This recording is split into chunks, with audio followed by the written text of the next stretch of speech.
Demon Slayer é uma obra bem curta, com apenas 205 capítulos. Mesmo Demon Slayer sendo uma obra curta, deixou várias pontas soltas que a autora não explicou. E isso acabou gerando várias discussões com pessoas da comunidade, com dúvidas de coisas que não foram explicadas em Demon Slayer.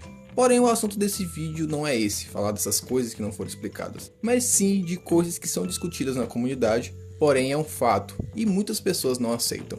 E por isso no vídeo de hoje eu vou estar citando para vocês fatos de Demon Slayer que as pessoas não aceitam. Sim, fanboy, esse vídeo aqui foi feito para pegar no seu pé. Então nesse vídeo eu vou estar falando verdades que você não aceita. Mas bem, antes de ir pro conteúdo, é claro, eu peço para você deixar seu like. Vai dar aquele apoio aqui no canal, assim, para ajudar esse vídeo a ter mais um alcance. E se você é novo, caiu aqui de paraquedas, se você quer saber até o último centímetro de Demon Slayer, já se inscreve aqui nesse canal, porque eu tô cobrindo tudo desse anime.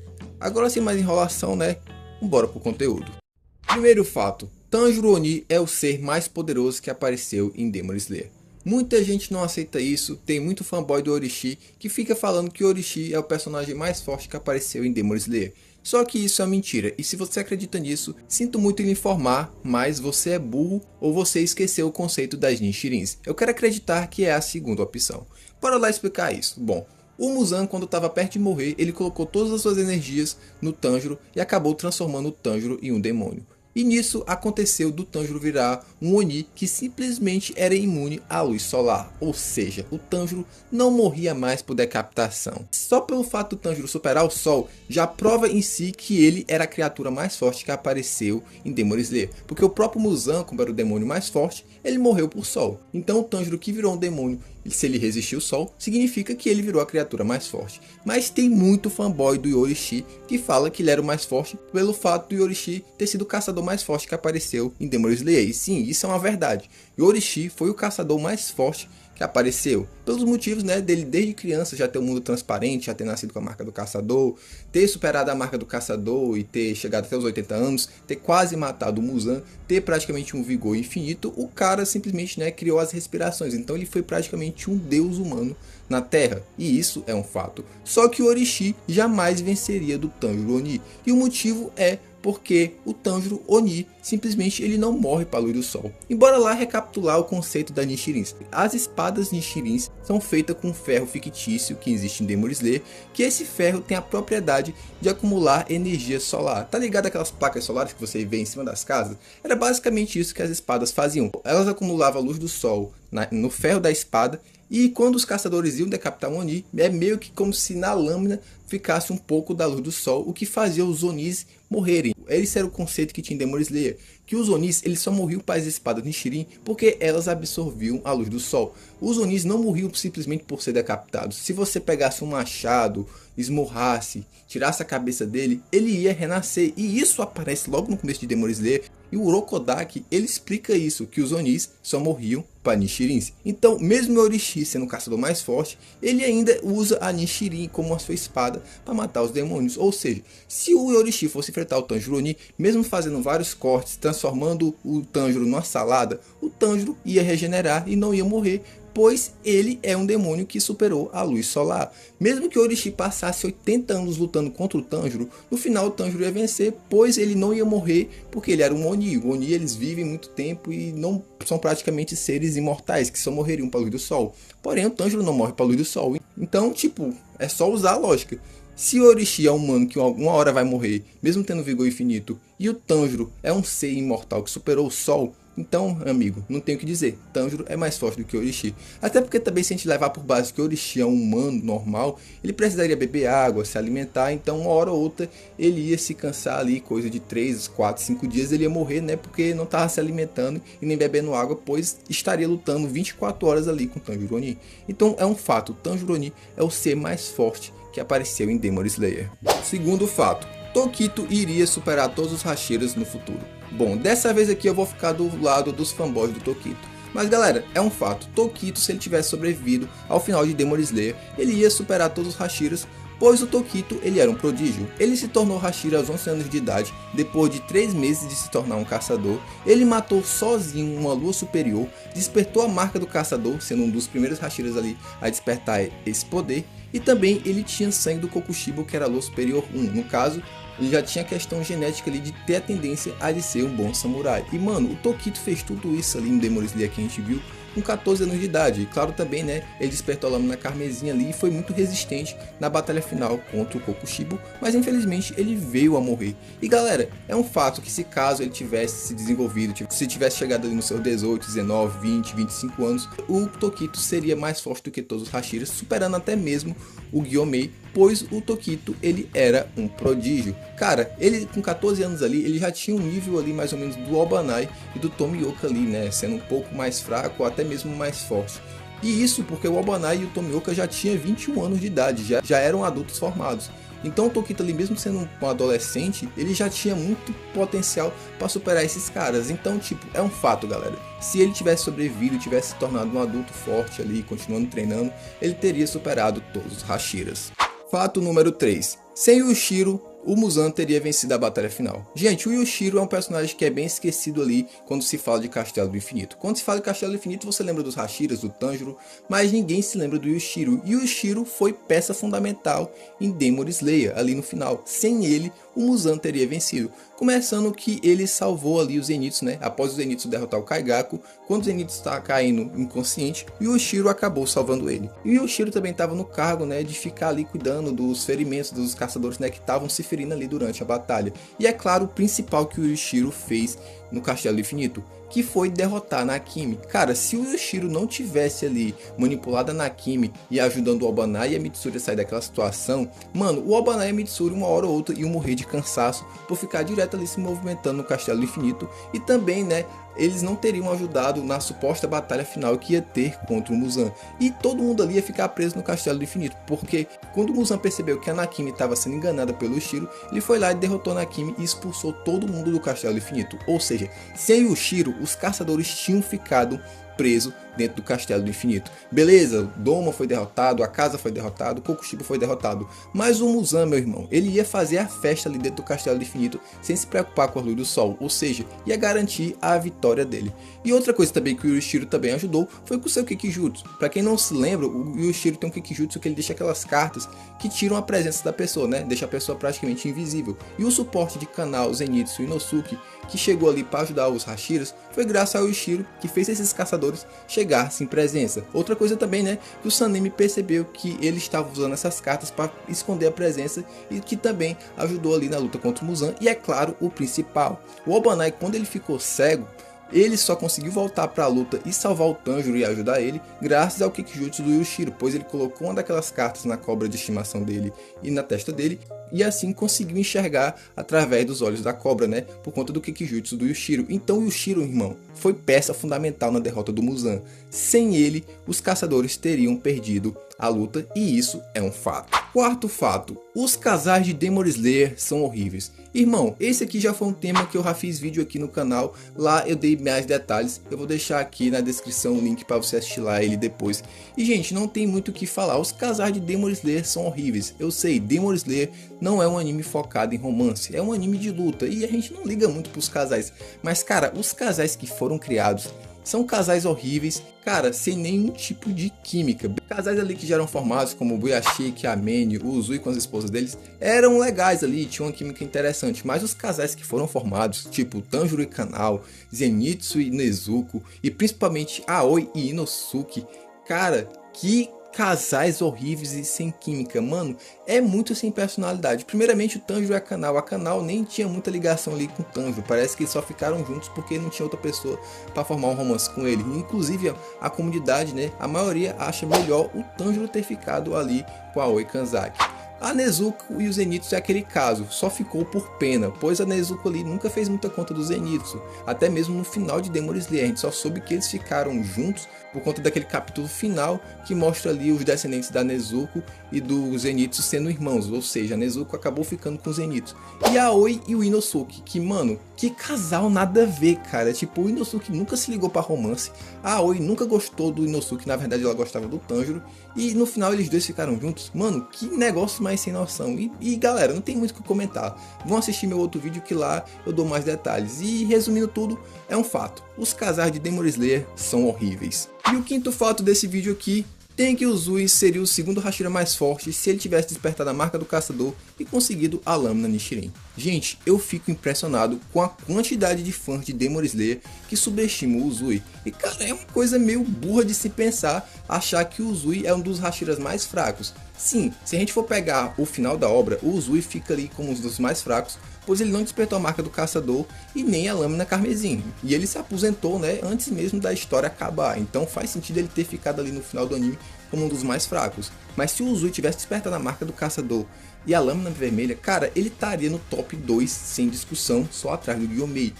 Antes, quando não existia a marca do caçador, cara, o Uzui era o segundo Hashira mais forte. Até ali no Distrito de Entretenimento, o Uzui só era mais fraco que o Gyomei. E mano, não existe esse negócio, o Obana era mais forte, Tomioka era mais forte, Sanemi era mais forte, Tokito era mais forte, Mitsuru era mais forte. Não, eles não eram, eles só se tornaram mais fortes que o Uzui depois que eles despertaram a marca do caçador. E nem adianta dizer, o Rengoku é mais forte porque bateu de frente com a casa. Irmão, aquela coreografia toda que tem no filme do Mugen Train é só no anime. No mangá, o Rengoku tomou um sal feio da Lua Superior 3. Até a Shinobu, que é mais fraca que o Rengoku, tem uma luta maior no mangá contra o Doma, que é a Lua Superior 2, do que o Rengoku tem contra a casa no mangá. Então, tipo, aquela coreografia toda, aquela luta toda, foi que o anime estendeu um pouco ali para ter mais ação. Mas ali na prática, no material original, o Rengoku tomou um sal feio do Akaza. O anime, entre aspas, é a versão definitiva, né? Que no caso é canônico que o Rengoku aguentou mais um pouco. Mas cara, ele perderia feio pro Gyotaro. O Uzui só ganhou do Gyotaro pela questão que ele tem muita resistência a veneno. Outro Hashira ali no lugar do Uzui teria perdido feio. Então, gente, não tem discussão, é um fato. Se o Uzui tivesse despertado a marca do caçador e a lâmina carmesim, ele seguiria o segundo Hashira mais forte. Mano, é só olhar pro Uzui. O maluco tem 1,98 m de altura. Um braço dele ali é mais grosso do que uma coxa do Sanemi. Ele tem resistência a veneno, ele é super rápido. E cara, não tem o que discutir, ele é muito forte, ele conseguiu derrotar uma luz superior sem ter os buffs da marca do caçador e sem a lâmina carmesim e ainda sem um braço. O Uzui só lutou com uma mão e cego de um olho contra o luz superior. Claro, ele teve o suporte do Tanjiro ali para vencer, né? Mas ele aguentou boa parte da luta, né? Nesse estado. Então, tipo, é um fato, o Uzui seria o segundo Hashira mais forte se tivesse despertado esses poderes em Demon Slayer. Shinobu é a Hashira mais importante. Eu acredito que isso aqui seja um consenso geral da comunidade de Demon Slayer, saber que a Shinobu é a Hashira mais importante da obra. Só que acredite se quiser, tem muitos haters dessa personagem que não aceitam isso. Dizem que ela não é a Hashira mais importante pelo fato dela ser o personagem mais fraco ali dos Hashiras. E gente, lembre-se, Kimetsu no Yaiba não é Dragon Ball onde a força resolve tudo. Nesse anime também é muito importante a estratégia. E gente, eu sei que isso aqui é uma coisa que já é muito clara em Demon Slayer, mas eu vou estar aqui explicando de qualquer forma. Bom, todo mundo sabe que a Shinobu é o personagem mais importante pelo fato dela ter sido a pessoa que criou ali junto com a Tamayo o antídoto que fez a Nezuko voltar a ser humana. Beleza que não é algo tão importante, já que a Nezuko tinha conquistado o sol, mas fez ali a Nezuko, né, voltar a ser humana. A segunda coisa foi que a Shinobu, né, se sacrificou para eliminar o Doma, a Lua Superior 2, que era um Oni muito forte. E se caso ela não tivesse usado aquela estratégia de consumir muito veneno de glicínia para o Doma ser enfraquecido, o Doma, né, teria eliminado ela e teria ido ajudar as outras luas superiores. No caso, ele ia eliminar mais ou menos ali mais uns 2 Hashiras, já que o Doma era muito forte, já que todo o seu potencial não foi usado dentro de Demon Slayer. E a Shinobu se sacrificar ali para eliminar o Doma, né, no caso, ela se sacrificou para facilitar que tanto a Kanao e o Inosuke eliminasse ele, já foi uma grande ajuda na obra. Só que não só isso, a Shinobu simplesmente entregou um antídoto para a Kanao, se caso o seu plano não desse certo de eliminar o Doma, ela aplicasse aquele antídoto no Doma para o Doma virar humano, e assim eliminar ele de forma mais fácil, né, já que ele não era mais um Oni. Só que como deu certo o seu plano de se sacrificar para eliminar o Doma, a Kanao acabou guardando esse antídoto para futuramente talvez usar no Muzan, né, já que se a droga da Tamayo também não fizesse efeito no Muzan, a Kanao, né, ia usar esse antídoto para fazer o Muzan voltar a ser humano e assim conseguir eliminar ele. Só que por muita sorte do roteiro, né, e também por muita forçação da Kanao não ter tido essa ideia para usar contra o Muzan durante a batalha contra ele,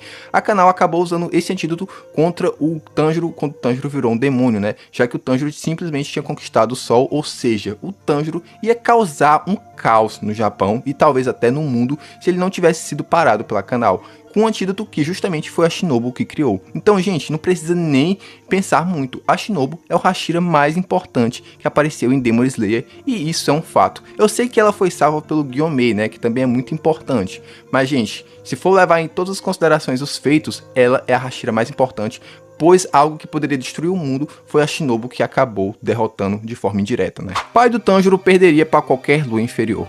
Acredite se quiser, tem muita gente que endeusa o pai do Tanjiro em Kimetsu no Yaiba, pelo fato do pai do Tanjiro, né, ter umas habilidades ali especiais, como por exemplo, sua alta resistência, né, já que ele conseguia passar ali vários dias fazendo os movimentos da Rima no Kami Kagura sem se cansar, e também ele tinha um mundo transparente. Mas, gente, isso não significa que o pai do Tanjiro era um cara mega forte que poderia derrotar qualquer lua inferior. E também acredite, tem gente que acredita que o pai do Tanjiro poderia bater de frente com a lua superior. E, gente, isso não é verdade. O pai do Tanjiro é um fato que ele é fraco e ele perderia para qualquer lua inferior. Sim, lua inferior. Porque, gente, o Tanjiro, para ele conseguir ali um nível ali médio, para chegar próximo a de um Hashira, o Tanjiro teve que treinar muito. E lembrando que o Tanjiro é da mesma linhagem que o seu pai, e o Tanjiro, ele, teoricamente, já tinha umas vantagens, né, de supostamente já ter a marca do caçador, ter habilidades especiais, até porque ele ali é o protagonista. E o Tanjiro teve que treinar muito. Inclusive, o Tanjiro demorou para despertar o mundo transparente, coisa que ele só foi fazer ali no final ali da terceira temporada, na luta contra o Hantengo. E isso porque o Tanjiro passou por várias lutas ali e treinamentos. Então, gente, não, o pai do Tanjiro não seria tão forte, pois ele nem teve nenhum treinamento do Tanjiro. Ok, ele conseguiu matar um urso ali com um golpe bem rápido e com muita facilidade.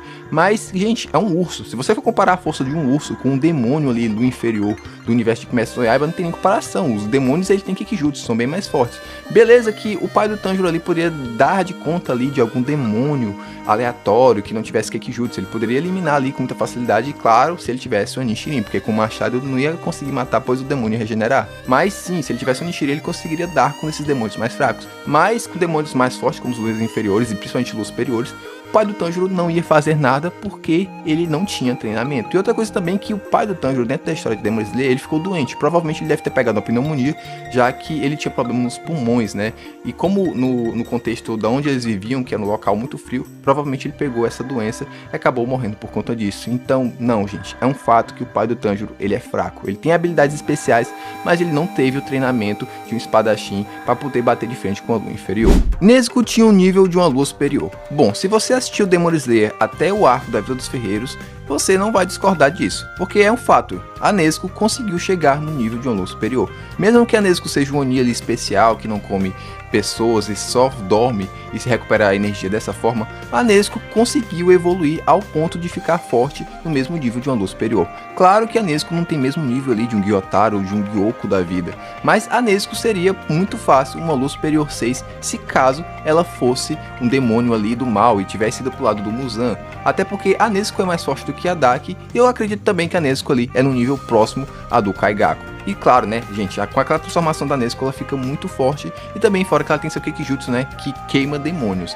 Então a Nezuko, se ela fosse do mal, seria um demônio ali que seria muito chato para os caçadores acabar tendo que lidar com ela. Só que ainda isso eu não tô nem considerando pelo fato da Nezuko, né, ter a habilidade de ter conquistado o sol, né? Porque se fosse isso, meu irmão aí, talvez até o Kokushibo aí tivesse em perigos. Mas não, rapaziada, eu tô exagerando, né? Porque os Onis mais fortes provavelmente iam absorver ela e ter as mesmas habilidades da Nezuko. Mas no contexto ali, sim, a Nezuko, ela tem um nível de uma lua superior. E se caso ali um caçador ali que não fosse um Hashira experiente tivesse que lidar com a Nezuko, lutar contra ela, assim, se caso ela fosse do mal, né, ele provavelmente teria dor de cabeça e provavelmente ali, né, seria destroçado pela Nezuko. Ou não, eu acredito ali que os Hashiras, qualquer um deles ali, conseguiriam lidar com a Nezuko, mas eu acho que caçadores mais fracos ali, como por exemplo, sei lá, o Zenitsu, talvez o Inosuke, a Kanao, tivessem uma certa dificuldade para lidar com ela. Mas bem, eu acredito que isso é um fato pelo fato que a Nezuko é mais forte do que a Daki, e a Daki era a lua superior 6. Beleza que a Daki ali era muito fraca ali em comparação ao Gyotaro. O Gyotaro era a lua superior 6 principal, né? Mas enfim, rapaziada, a Nezuko tinha nível de uma lua superior se ela fosse um demônio do mal. Muzan é burro. Bom, gente, eu já fiz um vídeo aqui sobre isso e de forma mais detalhada e de forma mais aprofundada. Mas dando uma pincelada aqui, porque isso aqui é um fato, porque, gente, não tem como dizer que o Muzan é um vilão inteligente. É um fato que ele é burro. Se você pegar a obra de Demon Slayer e analisar ela ali por completo, principalmente a parte do Muzan, você vai perceber que ele é um vilão burro. E como eu vou dar uma pincelada aqui, porque eu já fiz um vídeo especificamente sobre isso, então se você quer ver com detalhes, vai assistir esse vídeo. Bom, primeiramente começando que o Muzan, ele subestimou os caçadores lá quando ele encontrou o Yorishi pela primeira vez, né? Ele poderia ter matado o Yorishi se ele não tivesse subestimado ele, mas acabou subestimando, o que causou que o Yorishi quase mandou o Muzan para conhecer ali o Lucifer. E o Muzan, né, ficou com tanto medo que passou muito tempo escondido, criou as luas superiores simplesmente para ele não ter que lidar com os caçadores. Outra coisa também foi ali, no momento em que o Tanjiro encontrou o Muzan pela primeira vez ali em Tóquio. Quando o Muzan, viu os brincos do Tanjiro e viu que eram os mesmos brincos do Yorishi, ele, de vez de ter eliminado o garoto ali só por questão de segurança, né, já que ele usava os mesmos brincos do cara que quase matou ele no passado, não, ele ficou com aquele receio, mandou 2 Onis aleatórios ali para enfrentar o Tanjiro. E bom, o motivo que muita gente acredita que o Muzan não fez aquilo ali, não eliminou o Tanjiro ali mesmo, porque tinha uma multidão de pessoas. E gente, a gente lembra que o Muzan tem a habilidade de trocar a forma, ele pode virar qualquer pessoa. Ele simplesmente poderia ter matado o Tanjiro e aquelas pessoas ali ao redor, ter fugido do local e ter pegado uma nova aparência, coisa que ele mesmo faz dentro do anime. Ele já virou uma mulher, já virou uma criança, enfim, então, tipo, a questão da aparência do Muzan não seria um problema ali. E outro ponto também, né, que ele foi burro, foi porque ele poderia ter dominado todo o Japão. Mano, ele viveu por 1000 anos. O tanto de experiência que o Muzan poderia ter absorvido durante todo esse tempo e ter dominado ali o Japão, fazer o Japão ser manipulado por ele ali nas sombras, meio que literalmente, né? Mas o cara não fez isso. O cara, beleza, ele tinha alguns pequenos negócios ali, pelo fato ali do Gyoko que vendia seus jarros, a Daki ali que tinha uma certa influência no distrito de entretenimento, mas o cara, ele poderia ter tido uma influência política e ou feudal ali no Japão, e ele não teve. Ele poderia até mesmo ter expandido isso pro mundo todo, mas não fez por pura preguiça, porque só queria encontrar o lírio da Aranha Azul. Poderia ter recrutado humanos para fazer isso. Enfim, o Muzan poderia ter pensado várias coisas. É como eu falei, no meu vídeo que eu falei sobre o Muzan ser burro, eu aprofundei mais sobre esse assunto. Mas gente, uma coisa que é fato, o Muzan é burro e tem muitas coisas dentro da obra que provam isso. Nakimi é bucha. Bom, gente, eu sei que isso aqui é algo muito polêmico, mas muita gente acha que a Nakimi é um dos personagens assim, mais poderosos que tem em Demon Slayer. Essas pessoas estão certas e erradas ao mesmo tempo. Sim, o Kikijutsu da Nakimi é muito roubado, já que ela cria o Castelo do Infinito. Só que a gente avaliar a Nakimi em si, ela é um Oni fraco, já que para ela manipular todo o Castelo do Infinito, ela precisa estar ali parada. Ou seja, que se alguém conseguir chegar perto dela, acaba decapitando ela com muita facilidade. Beleza, você vai dizer pra mim: Davi, a Mitsuru e o Abanai não conseguiram chegar perto da Nakimi ali pra acertar ela. É, gente, você tá certo, esse é um ótimo argumento. Não conseguiram chegar perto da Nakimi, pois a Nakimi ali manipulava tudo e não deixava ninguém se aproximar dela. Mas, gente, se a gente levar em consideração que o Oni, que não tem nenhum nível de Ono inferior, com o Kikijutsu ali fraco, né, que é o Kikijutsu do Yushiro, conseguiu chegar perto da Nakimi e a Nakimi não perceber, só prova que a Nakimi não tenha muita experiência como um demônio. Ela é um demônio fraco. Se você avaliar os outros demônios ali, eram demônios que eram muito rápidos e tinham uma percepção, né, tipo, eles tinham noção ali de qualquer coisa que poderiam derrotar eles ali quando se aproximavam. Mas a Nakimi não teve isso, ela foi muito fácil derrotada pelo Yushiro, provando que ela, sim, ela tem um Kikijutsu muito roubado, mas ela em si, sem esse Kikijutsu, ela não é nada. Diferente de outros Onis aí que se não usasse seu Kikijutsu ainda conseguiriam lutar, a Nakimi, ela simplesmente, se ela não tivesse o Kikijutsu ali de manipular o Castelo do Infinito, ela só ficaria ali com o seu violãozinho na mão esperando ser decapitada. Mesmo tendo cargo de Lua Superior 4, ela não era tão forte assim. Ela era mais um Oni de suporte, para observar as coisas ali, manipular o Castelo Infinito, né, colocar as pessoas em locais que ela queria, mas a força física dela em si, ela é muito fraca, ela é muito mais fraca até mesmo que um Oni de nível inferior. E começando pelo Elon Games, o Elon Games comentou que o Gyoko, ele é o Oni que tem o melhor design de Demon Slayer, e gente, isso é um fato. O Gyoko, diferente da maioria dos Onis, ele realmente tem uma aparência e um design que parece de um demônio. Se você encontra o Gyoko no meio da rua, a sua reação seria correr ou chorar de medo, pois olha essa criatura aqui, o maluco tem os olhos trocados pela boca. Na primeira versão ele é cheio de bracinhos, tem uma aparência repugnante, que ele parece uma gosma, sei lá, e na sua segunda versão que ele fica parecido mais com uma cobra misturado com peixe. Então, de fato, o Gyoko sim tem o melhor design, pois ele é aquele demônio que não quer passar aquela impressão que ele é um humanoide, que ele é um humano com características de demônio. Não, ele realmente é um demônio, é uma criatura ali que você olha e você acha feio. E sim, é um fato que o Gyoko tem o melhor design de Demon Slayer. Embora ele seja um péssimo vilão, a gente tem que admitir que o seu design é muito bom. O Soft UW19 comentou: o Abanai só é forte na batalha final contra o Muzan por conta que ele não teve desenvolvimento durante ao longo da série. E gente, isso é um fato. O Abanai ele só se demonstrou ser um Hashira muito forte porque ele não teve outros destaques durante toda a série de Demon Slayer. Se ele não tivesse destaque ali na batalha final, ele seria um Hashira esquecido e seria um Hashira fraco. E o Albanai, de fato, se a gente tirar esse tal desenvolvimento forçado que ele teve, ele é um Hashira fraco. Se a gente desconsiderar a marca do caçador e lâmina vermelha, o Albanai ele é o segundo Hashira mais fraco. Ele só fica à frente da Shinobu. Isso é um assunto que eu já discuti muito aqui no canal e muita gente não aceita isso. Porque, cara, fisicamente e pegando as habilidades do Albanai, não faz sentido ele ser um dos Hashiras mais fortes ali na batalha final. Aquilo ali foi algo que, sim, foi muito forçado, que não faz sentido. E outra coisa também que reforça o Albanai ele tá muito resistente na batalha final foi porque ele não teve outra luta ali durante o Castelo do Infinito. Beleza, teve a perseguição ali contra a Nakimi, mas nem tem comparação com os outros Hashiras ali, com o Tomioka que lutou contra o Akaza, o Gyomei e o Sanemi que lutaram contra o Superior 1, o Tanjiro, né, que também já tinha enfrentado o Akaza, Kanao, Zenitsu, Inosuke já tinham tido as suas lutas.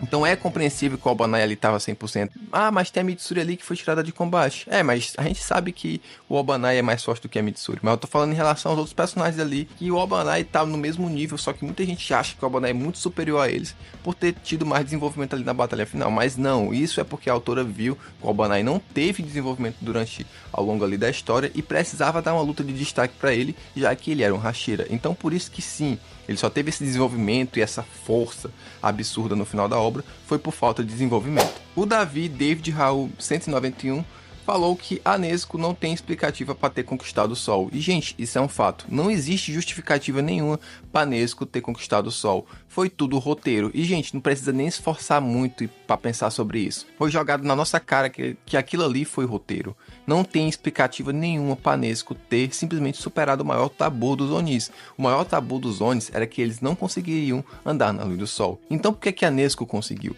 A explicação que tem dentro do mangá é que o sangue dela se adaptou. Mas gente, não dá pra engolir uma informação dessa, não dá pra engolir essa justificativa. O que a Nezuko tem de especial em relação aos outros Onis? É porque ela é um Oni bonzinho, que é um Oni ali que protegeu seu irmão, que é um Oni que foi pro lado do bem? Não tem explicativa, pois a Tamayo e o Yushiro, que também são Onis do bem, eles não conquistaram o Sol. Então não existe uma explicação com lógica que faça sentido a gente aceitar que a Nezuko conquistou o Sol. Foi apenas roteiro. Muita gente fala porque ela é descendente da família ali Kamado, né, que tem relação à descendência da dança da Hinoka Mikagura, mas gente, isso pra mim não faz sentido. E também isso até casa um pouco com o Tanjiro Oni, né, porque ele conquistou o Sol, porque também não faz nenhum tipo de sentido. Então, sim, é um fato que não existe explicativa coerente para Nezuko ter conquistado o Sol. A Leozinha comentou: a Kanao é uma personagem que não tem carisma e as pessoas só gostam dela porque ela é uma personagem bonita e fofa. E, gente, na minha opinião, isso também é um fato. A Kanao não é um personagem muito carismático dentro de Demon Slayer. Ela só é bonitinha. Talvez ela até ganhe um pouco mais de carisma quando tiver a batalha dela contra o Doma. Mas até o que foi mostrado agora em Demon Slayer, a Kanao, pelo menos pra mim, ela é um personagem muito sem graça. Eu acabo não gostando muito dela porque eu acho ela muito sem personalidade. Ela é um personagem ali que tá praticamente como uma porta dentro da obra. E muita gente, existe principalmente a comunidade feminina de fãs de Demon Slayer, amam demais a Kanao. Mas, gente, a Kanao não tem muito desenvolvimento, ela não tem muita personalidade. Talvez muitas pessoas se identificam com ela, muitas meninas, por conta que ela é uma personagem ali tímida. E provavelmente muitas dessas garotas que gostam da Kanao também tenham o mesmo tipo de personalidade, seja uma pessoa ali muito tímida que não fala muito. Mas em questão de desenvolvimento dentro da obra, a Kanao não tem, cara. Ela é um personagem ali que não muda muito, ela só é parada, não aparece tanto na obra. E na minha opinião, tem personagens bem mais carismáticas do que a Kanao, como por exemplo a própria Nezuko e a Mitsuri, que na minha opinião tem mais carisma do que ela. E olha que a Nezuko nem fala, viu? Um carai 69, olha o nome desse cara. Ele comentou que a morte do Kokushibo não faz sentido ele ter morrido pelo reflexo dele. E gente, isso também é um fato. Essa morte foi simplesmente algo muito tosco. Porque o Kokushibo, se ele morresse só porque ele percebeu que nada que ele fizesse ia fazer ele superar o irmão dele, seria algo muito ok e muito legal. Mas mostrar ali também que o Kokushibo olhou pro reflexo dele na espada e morreu, cara, eu achei isso muito tosco. O Kokushibo já era um demônio ali há mais de 400 anos. Eu acredito que a questão de aparência pra ele não fazia mais sentido. Até porque ele virou um demônio. Os demônios eles não se importam muito com as coisas. Eles só se importam em se alimentar e ficar mais forte. Então por que o Kokushibo ia se importar com a aparência dele? Beleza, ele tinha consciência, diferente da maioria dos Onis. Mas isso não faz sentido. O Kokushibo, eu acho que ele só deveria ter morrido mesmo por ter visto que nada ia fazer ele superar o seu irmão. Agora, morrer por aparência, porque ele olhou para o reflexo da espada do Sanemi e viu que ele tinha se tornado uma criatura muito feia, pra mim isso aí ficou algo meio galhofa. Pra mim não faz sentido o personagem do Kokushibo, depois de 400 anos, morrer porque tá muito feio. Desistir da luta por conta disso. Eu acho que, tipo, não faz sentido. O Speed 8948, ele comentou que é impossível um caçador sozinho derrotar o Hantengo. E, gente, isso é um fato. O Hantengo, por ter aquela habilidade de poder dividir seu corpo em várias partes, e o Hantengo principal, que é o pequenininho, ficar escondido, e fora também pelo fato que ele é muito pequeno, um caçador sozinho é impossível derrotar ele. Talvez o único caçador que talvez conseguisse derrotar o Hantengo sozinho fosse o Yorishi, né? Porque o Yorishi é praticamente um deus. Mas tirando o Yorishi, era impossível alguém sozinho derrotar o Hantengo. Inclusive o Tanjiro, né, só conseguiu derrotar o Hantengo porque teve a ajuda do Tokito, que rebolou a espada pra ele, o Genya, a Nezuko e a Mitsuri. Porque sem essa galera toda aí pra ajudar ele, o Tanjiro nunca teria conseguido derrotar o Hantengo. Mesmo tendo toda essa ajuda dessa galera aí, o Hantengo quase fugiu e quase escapou. Então sim, é impossível um caçador sozinho derrotar o Hantengo. Com exceção, é claro, do Yorishi, que talvez tivesse chance de derrotar ele. A Nateline comentou que a Kanai era muito forte. E, gente, isso era um fato. A Kanai, para a comunidade, pode parecer uma Hashira fraca, por conta que a gente vincula ela com a Shinobu, que sim, de fato a Shinobu é a Hashira mais fraca. Mas a Kanai não era a Hashira mais fraca. Pois, gente, lembre-se, ela tancou uma luta com o Doma durante uma noite e ainda o Doma não conseguiu finalizar ela porque teve que fugir porque o sol estava amanhecendo. A gente não sabe ao certo tanto que a Kanai lutou contra o Doma, a gente não sabe se foi uma noite inteira, mas foi boa parte da noite, que deu tempo inclusive dela sobreviver e esperar a Shinobu chegar para ela ter a sua última conversa ali com a sua irmã, né, que ela fala que não adiantava a Shinobu ir atrás do Doma, pois o Doma era um Oni muito forte e ela nunca ia conseguir derrotar ele. E você pode até comentar, ah Davi, mas o Doma não estava levando a luta a sério. É, tem esse argumento, mas tem uma fala do Doma no mangá que ele fala pra Shinobu que infelizmente ele não conseguiu comer a irmã dela. Eu sei que é bizarro falar isso, mas enfim, o Doma, né, tentou ainda se alimentar da Kanai, só que não deu tempo, pois ele teve que fugir do sol. Ou seja, significa que durante a luta deles, durante a noite, o Doma tava levando um pouco a luta a sério ali, só que a Kanai era forte e tava conseguindo resistir os ataques, e conseguiu resistir até o amanhecer, ao ponto que o Doma teve que fugir, e deu tempo dela sobreviver um pouco, né, só que ela tava gravemente ferida, e depois, né, que a Shinobu chegou, ela acabou morrendo. Então, assim, por essa fala do Doma, e pelo feito da Kanai, né, de ter resistido a uma luta ali durante a noite com ele, dá pra dizer sim que ela era uma Hashira forte. Olha que ela não tinha marca do caçador e nem lâmina vermelha. Ela era uma caçadora padrão ali. Então digamos que a Kanai talvez ali fosse no mesmo nível do Tomioka e do Rengoku e Sanemi mais ou menos ali. E sim, a Kanai era uma Hashira forte. E o último comentário aqui para encerrar esse vídeo foi do Pedro HMS19, que ele comentou que as mortes de Demon Slayer, elas são forçadas e não tem peso algum. E sim, gente, isso é um fato. A maioria das mortes de Demon Slayer, elas não tem peso. Tirando as mortes ali dos Hashiras, né, que a gente viu um pouco sobre a história deles e quando eles morrerem, e uns que já morreram, também é bem triste. O Rengoku tá aí para dar de exemplo, né, mesmo com a pequena aparição dele, a gente já ficou muito triste com a sua morte. Mas os Onis, por exemplo, depois que eles são derrotados, que mostra o passado deles, cara, isso aí pra mim não causa um peso na narrativa, pois a gente odiava eles até o ponto que eles foram derrotados. Aí vai mostrar o passado e a gente vai ficar sentido com o passado deles. Não faz sentido a gente achar que isso é um peso para a morte deles, porque não dá. Sim, a gente já pode até pensar, nossa, eles realmente ficaram maus por conta que aconteceu isso é triste. Mas não é ao ponto da gente ficar muito triste e ficar pensando, e ficar desanimado por conta disso. Porque, por exemplo, a morte do Rengoku deixou muita gente desanimada. Eu, quando assisti esse filme, eu fui dormir com um aperto no coração, porque foi um sentimento muito de bad. Mas eu, por exemplo, eu não fiquei triste, passei o dia mal com a morte do Gyotaro e da Daki. Na verdade, eu comemorei quando eles foram derrotados. E sim, eu vi que o passado dos dois foram bem triste, mas aquilo ali não causou um peso pra mim. Eu entendi o motivo deles terem virado Onis, ter ficado do mal, mas aquilo não causou um peso pra mim. E isso de ficar mostrando o passado após a morte não causa peso. Só faz aquele clima de tristeza ali na morte ficar algo meio forçado. Não que eu ache que seja um problema em Demon Slayer, só não causa impacto. E começando pelo Moonset, ele comentou que o Akaza nunca foi derrotado.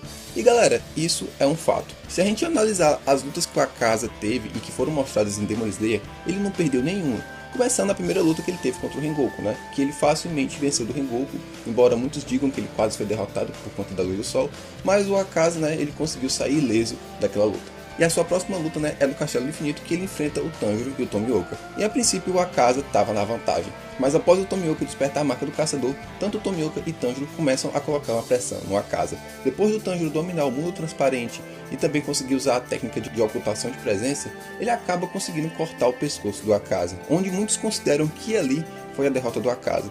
Porém, o Akaza, após perder o seu pescoço, ele ainda continua lutando, o seu corpo ainda estava se mexendo. E logo após ele acaba regenerando a sua cabeça. Só que no momento que o Akaza foi decapitado, ele acabou saindo do domínio do Muzan. Ou seja, o Akaza acabou recuperando as suas memórias antigas, onde ele se lembrou do seu passado, do seu mestre, do seu pai e, é claro, da sua esposa. E bom, nisso o Akaza entrou num conflito mental, se ele continuava lutando ou não, até que a sua esposa o convenceu a ele desistir daquilo, onde foi que o Akaza percebeu que ele não tinha mais ninguém para proteger. Toda aquela ideologia do Akaza de proteger as pessoas que amava, né, ficar mais forte para isso, não fazia sentido, pois ele não amava ninguém, as pessoas que ele amava já tinham morrido.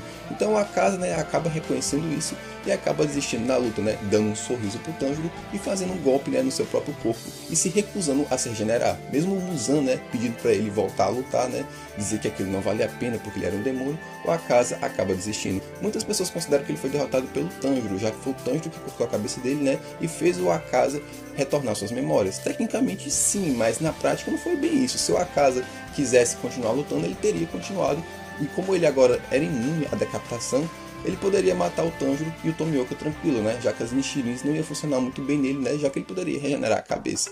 Então, sim, de fato, o Akaza nunca foi derrotado.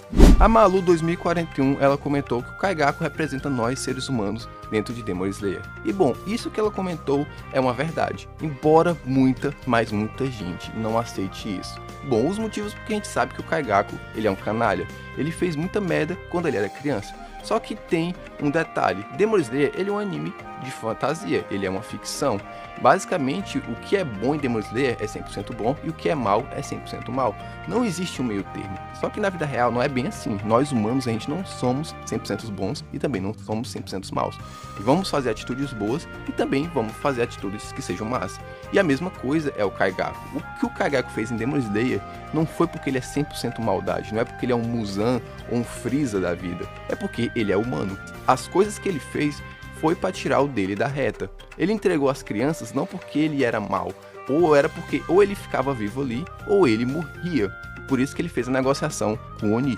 E mais na frente, quando ele encontra o Kokushibo, quando ele já era um caçador, ele só aceitou virar um demônio porque o Kokushibo, né, disse que se ele não virasse um demônio ali, ele ia morrer. No caso, né, ele implorou a vida pelo Kokushibo, e o Kokushibo só deixou ele viver se caso ele virasse um demônio. E pelo fato do Kaigaku ter se tornado um caçador, já mostra que o Kaigaku sim tinha intenção de fazer o bem, ele tinha intenção de matar os demônios e salvar as pessoas. Porém, ele entrou numa situação, né, que ou ele vivia ou ele morria. E muitos dos humanos iam aceitar a proposta do Kokushibo, você ia aceitar. Só que muita gente não gosta de admitir isso, fala que quem fala que o Kaigaku representa a humanidade é uma pessoa mau caráter, mas não é, gente. Kaigaku simplesmente ele é uma pessoa humana, ele representa o que nós humanos dentro do universo de Demon Slayer faria, ou que a gente faria se caso o contexto de Demon Slayer existisse na vida real. Se a gente se encontrasse com um demônio, a gente não ia fazer que nem um Rengoku da vida e ia lutar até morrer, se machucando aos poucos. Não, a gente, se caso o demônio chegasse e falasse, olha, tu quer virar um demônio ou eu te mato aqui? A gente ia aceitar,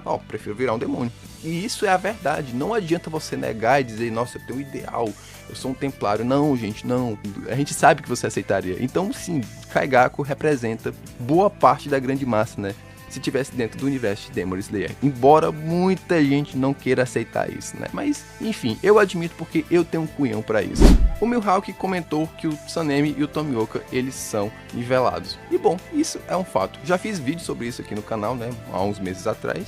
E, gente, eles são bem nivelados dentro da obra. Só que o que causa a impressão que o Sanemi é um pouco mais forte, pelo fato do Sanemi ter enfrentado a Lua Superior 1 e ele ter um comportamento mais agressivo, né? O Sanemi ele é muito impulsivo. Então dá aquela impressão que ele é um pouco mais forte do que o Tomioka. Embora quando a gente coloque nos rankings, né, a gente coloca sempre o Sanemi como mais forte, é mais pela questão do feito dele ter sobrevivido a uma luta contra a Lua Superior 1 e o caso do Tomioka, né, ele sobreviveu na luta contra a Lua Superior 3. Então, por questão de feitos, né, o Sanemi fica um pouco mais à frente. Mas na prática mesmo, os dois são nivelados. A prova disso, né, quando eles se enfrentam ali, né, no treinamento Hashira. E bom, é porque o Tomioka é mais focado na defesa e o Sanemi, ele é mais focado, né, no ataque, né? Ele é mais agressivo. Mas na prática, os dois são bem nivelados. A Ana Moraes, 1408, ela comentou: sem a Tamayo, perderiam. E, gente, isso é um fato, não tem nem muito o que discutir, já que o nerf que o Muzan tomou foi por conta que a Tamayo trabalhou junto com a Shinobu, né, para desenvolver um veneno, né, que ia impedir do Muzan se explodir, fazer o Muzan envelhecer não sei quantos anos, fazer o Muzan voltar a ser humano, enfim, deixou o Muzan muito nerfado. E mesmo o Muzan muito nerfado, né, deu um trabalho imenso para os caçadores. No final, o Muzan nem morreu para eles, acabou morrendo pro sol. Ou seja, esse nerf que a Tamayo usou no Muzan só fez os caçadores conseguirem segurar o Muzan até o sol amanhecer. E imagina se o Muzan fosse full enfrentar os caçadores. Teria morrido todo mundo, né? Mas bom, graças a Tamayo, conseguiram, né, ter uma chance de vencer mesmo com muitas perdas. E é um fato, sem a Tamayo, eles perderiam. Tanuki de Areia comentou: a autora desenvolveu os conceitos, mas não se aprofundou. E, gente, infelizmente isso também é um fato. A Gotoji, ela introduziu coisas interessantes em Demon Slayer, porém não se aprofundou, como a marca do caçador, lâmina vermelha, mundo transparente e afins. Porém, ela não se aprofundou, a gente não sabe muito bem como essas coisas funcionam. A marca do caçador dá uma força a mais pro caçador, né? Porém, por quê? O que é que acontece? Por que é que ela aparece? Enfim, tem a explicação de como ela surge, mas não tem o porquê ela surge, como essa marca surgiu e por que ela surge. Até porque Demon Slayer, né, ele não é um anime muito fantasioso, que envolve magia ou algo muito sobrenatural. O que mais de sobrenatural que tem em Demon Slayer são os próprios Onis, né, e a questão dos espíritos, mas não foca muito nessa questão de poderes sobrenaturais. Mas a marca deveria ter uma explicação mais plausível por que essa marca surgiu. E também por que ela surgiu no Yorishi. Por que o Yorishi nasceu com essa marca. É algo que não é explicado. A mesma coisa a lâmina vermelha. A gente sabe que é uma lâmina que surge, né, quando o caçador é muito determinado e ele está disposto a se sacrificar, né, para matar aquele demônio. Mas por que surge a lâmina vermelha? O que é que causa a lâmina vermelha? Tipo, é só segurar a espada com força e ela fica vermelha? Tipo, não faz muito sentido de forma realista, né? Tem que ter uma explicação fictícia, alguma coisa assim, algo sobrenatural para explicar isso aí, mas não explica. E outra coisa também, né, a questão do mundo transparente. Como é que as pessoas conseguem ficar tão fortes, desenvolver um certo sentido ao ponto de ver dentro do corpo dos outros demônios, né, e das pessoas? Tipo, não tem uma explicação. Foram coisas que ela colocou em Demon Slayer, mas não se explicou. E sim, eu sei que tem muitos animes que colocam essas coisas que não são explicadas, mas muitos animes eles já se entregam ao lance da fantasia, né, de ser algo que envolve magia e poderes sobrenaturais. Então não necessariamente eles precisam explicar essas coisas. Mas Demon Slayer ele é um anime pé no chão, de certo modo. Tipo, ele não existe magia. São humanos lutando contra demônios. As únicas criaturas que têm poderes sobrenaturais são só os demônios. Os humanos não têm. Então essas técnicas que aparecem nos humanos, elas deveriam ser explicadas de forma detalhada para a gente entender e se convencer e não parecer só que é um boost de poder ali ou algo ali para deixar o caçador só um pouco mais forte. O Wonder of You Edits, ele comentou que o Kokushibo seria um vilão melhor. Já faz uns anos, né, mais ou menos acho que uns 3 anos atrás, eu fiz um vídeo sobre esse tema, né, que o Kokushibo ele seria um vilão melhor que o Muzan. Inclusive eu acho que esse vídeo tá precisando de um remake, né, já que ele é um vídeo bem antigo, a edição é meio paia. Enfim, de fato é uma verdade. O Kokushibo, o conceito dele, a história dele é bem mais interessante do que o próprio Muzan. Até mesmo o objetivo dele é muito mais legal do que o próprio Muzan e também a questão do design. Então sim, o Kokushibo seria um vilão final muito melhor do que o Muzan. E bom, já vi umas pessoas me pedindo, né, para desenvolver uma história do Kokushibo sendo como vilão final. E gente, eu vou fazer, mas tenham paciência, né, que dá um pouco de trabalho. Mas um dia vai sair esse vídeo. A Naru Hashira comentou que o Sabito e a Makomo eram de eras diferentes. Sei que pode parecer um detalhe meio bobo e tipo meio óbvio, mas muita gente acredita que eles dois eram da mesma época, só que não, gente. Não é porque o Sabito e a Makomo aparecem ali pro Tanjiro como espíritos que significa que os dois eram da mesma época. A Makomo era uma pupila do Orokodaki bem antes do Sabito e depois foi o Sabito. O Sabito é da mesma geração que o Tomioka, não é da mesma geração que a Makomo. E muita gente tipo os dois, né, colocam fanarts deles juntos, mas na verdade eles nunca se conheceram no plano físico. Eles só se conheceram depois que viraram espíritos, já que a Makomo, né, ela morreu bem antes e depois o Sabito. Até mesmo a diferença de idade deles é diferente. Muita gente acredita que a Makomo é mais nova, né, pelo fato dela ter morrido aos 12 anos e o Sabito ter morrido aos 13. Só que na verdade, se a gente for pegar na prática, a Makomo é muito mais velha do que ele, né? Então não, gente. Eu sei que pode ser óbvio eu estar falando isso aqui, mas o Sabito e a Makomo não são da mesma época. O Matheus Vieira, ele comentou que a admiração do Tanjiro pelo Rengoku é mal construída. E gente, ele tem razão. Isso aqui é um fato. Pois não tem muito sentido o Tanjiro tem uma admiração absurda pelo Rengoku durante ao todo da série. Reconhecer que o Rengoku fez, sim, é muito certo da parte do Tanjiro, mas o Tanjiro não deveria ter um ideal muito grande pelo Rengoku, já que primeiramente o Rengoku foi um dos Hashiras que aprovou a morte da Nezuko, tipo, aprovou a execução dela sem nem hesitar. O tempo que o Tanjiro teve com o Rengoku foi apenas de uma noite, e nem foi uma noite inteira, já que boa parte da noite eles ficaram dentro do Kikijutsu do Emo, então eles nem tiveram tanto contato. O único contato que o Rengoku teve assim mais próximo do Tanjiro foi aquela conversa final, aquele discurso. Eu sei, aquele discurso ele é muito lindo, ele faz qualquer um chorar. Mas gente, se a gente for pegar na prática, aquela reação do Tanjiro, né, de idealizar o Rengoku pelo resto do anime todo, não faz sentido. E bom, tem um tópico aqui que eu vou já explicar porque que não faz tanto sentido. Mas bem, vamos por partes. Porque, cara, o tempo que eles estiveram juntos foi bem pouco. E também tem que se lembrar que o Rengoku, né, aprovou a morte da irmã dele. Beleza, que no discurso ali, o Rengoku falou, né, que aceitava a irmã dele, né, perdoava a Nezuko ter virado um demônio, tipo, via que ela era uma pessoa boa porque viu ela lutando, né, pra proteger as pessoas dentro do vagão. Mas mesmo assim, não era um motivo tanto pro Tanjiro ficar admirando isso. Uma pessoa que reagiu bem à morte do Rengoku é o próprio Zenitsu. Porque o Zenitsu, sim, ele fica triste com a morte do Rengoku, ele solta umas lágrimas, mas o Zenitsu, né, ele fica no canto dele de boa, já que ele não teve muito contato, e isso é justificável. Eu sei que muita gente não gosta de Zenitsu, mas pela primeira vez o Zenitsu teve uma reação sensata. O Zenitsu reconhece o que o Rengoku fez, mas ele não admira tanto ele assim, pois o tempo que eles estiveram juntos ali foi bem pouco. Sim, os garotos gostam do Rengoku, mas não tem que ficar com aquela idealização gigantesca, já que muitas pessoas já morreram ali na frente deles e eles não ficaram com aquele ideal. Enfim, não faz sentido o Tanjiro ter uma admiração tão grande pelo Rengoku como ele tem durante a série, como se ele fosse um mentor ou algo do tipo. Não, tipo, ele tinha que reconhecer que o Rengoku fez, que ele foi um herói, mas não com aquela coisa, nossa, ele foi o cara mais importante da minha vida. Então, tipo, essa admiração que o Tanjiro tem pelo Rengoku foi algo que foi mal construído, e isso é um fato. A raposa lendária, ela comentou: respirações são apenas representações. E bom, isso também é aquele detalhe meio óbvio, né? E, tipo, isso já foi confirmado pela autora. E de fato sim, gente, as respirações elas não são reais. Eu sei que pode parecer absurdo, né? Tem alguns momentos que sim, a gente percebe que a respiração foi usada de forma real, né? Tipo, o efeito dela. Mas a autora confirmou que aquilo ali é só uma representação. Em breve eu vou fazer um vídeo sobre isso, né? Falar sobre esse problema que tem em Demon Slayer, né? Sobre a questão das respirações. Mas indo direto ao ponto, sim, é um fato que elas são apenas representações. Elas não têm aquele efeito real que a gente vê na animação. Aquilo ali é só para demonstrar pra gente como seria mais ou menos ali a respiração. E por último, o comentário do Rivael Júnior. Ele comentou que o Tomioka é um Hashira esquecido. E bom, gente, isso aqui é um fato. Lembra que eu falei no tópico do Rengoku sobre aquela admiração que o Tanjiro tem por ele é algo mal construído? Essa admiração que o Tanjiro tem pelo Rengoku era pra ser, na verdade, com o Tomioka. Tomioka foi o Hashira que salvou o Tanjiro, foi o Hashira que confiou no Tanjiro e na sua irmã, sendo que ele nunca tinha visto o Oni, que tinha se tornado alguém bom, né? Nunca teve um caso na história de um Oni que protegeu um humano, e o Tomioka viu ali e acabou confiando nisso. Tomioka também sugeriu que o Tanjiro fosse encontrar com o Orokodaki, convenceu o Orokodaki que a Nezuko era um Oni do bem, né? E depois salvou o Tanjiro lá na Montanha Natagun, né? Quando a Kanao junto com a Shinobu ali tentaram eliminar a Nezuko. Foi o Tomioka que acabou ajudando na reunião dos Hashiras, com exceção da Mitsuri. Todos os Hashiras queriam que a Nezuko fosse eliminada, inclusive o Rengoku. E o Tomioka, né, foi o único que rebateu ali, dizendo que confiava nela. O Tomioka, inclusive, prometeu, se caso a Nezuko ferisse algum humano, tanto ele como o Orokodaki iam cometer sem pouco, né? E também, né, foi o Tomioka que ajudou o Tanjiro ali, né, a derrotar o Akaza, né? E até mesmo no final da história, o Tomioka, né, fica muito triste quando ele acha que o Tanjiro morreu, né, se arrependendo. Ou seja, o Tomioka tinha um carinho muito grande pelo Tanjiro.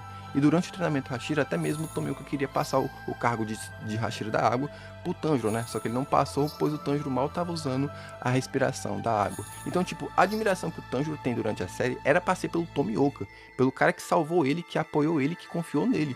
Não por um cara que só passou uma noite ali com ele e fez um discurso bonito e se tornou a melhor pessoa que ele admira no mundo.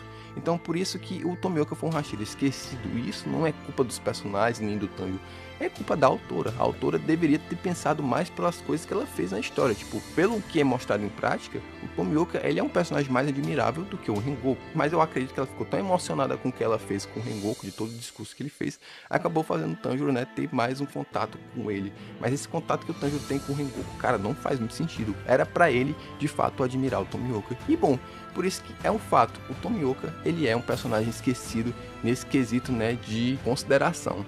E bom, rapaziada, esse foi o vídeo. Eu espero que vocês tenham gostado desse conteúdo. E bom, deixa aqui a opinião de vocês sobre os comentários desses inscritos. Vocês concordam ou não? E é claro, né, se vocês quiserem ter uma parte 5, vai depender do desempenho desse vídeo, né? E também comentem coisas aqui que sejam fatos. E é aquela coisa, gente, para aparecer no vídeo tem que ser um fato, não pode ser só uma opinião polêmica ou um achismo. Tem que ser algo realmente que é mostrado dentro da obra, que é um fato. E é isso, muito obrigado por ter assistido, valeu, falou e até a próxima.